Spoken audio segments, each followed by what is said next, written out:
Tonight, KMBC 9 News investigates deeper questions about a Kansas City ministry and its founder who is now on leave. 3 former leaders of Kansas City's International House of Prayer came forward last month. They allege sexual misconduct by founder Mike Bickle involving several women. One of those former leaders is speaking with KMBC 9 News investigative reporter Matt Fleener tonight. Matt? Kelly, Chris, these leaders published a letter detailing what they call clergy sexual abuse by Mike Bickle against women. One of the leaders said he could not stay silent.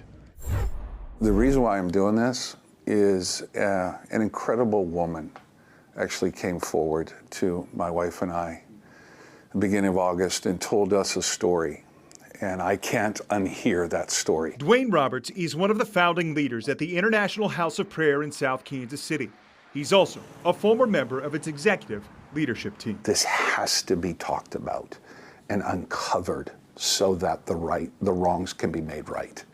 It's not right. Roberts is one of 3 former ministry leaders who released this public letter last month, detailing allegations of clergy sexual abuse by Mike Bickle against several victims. Bickle is not charged with any crimes, but he's on leave during an investigation by the ministry he founded in 1999, including a 24/7 prayer and worship room and a school in Grandview called IHOP University. It's wrong what has happened, and it's wrong how it's being handled. Last week, IHOP KC released a report detailing one partially credible claim of physical contacts between Bickle and another woman from 26 years ago. But IHOP KC said 4 women have refuted claims they were victims. After seeing that report, Roberts said he wanted to stand firm on the allegations he brought forward. I don't want to go on KMBC and talk like this.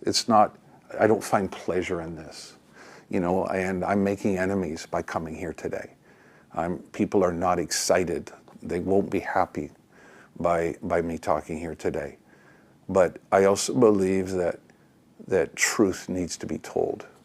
And for there to be any clarity, confidence in that ministry, and in even the messaging of that ministry, the truth needs to be discovered.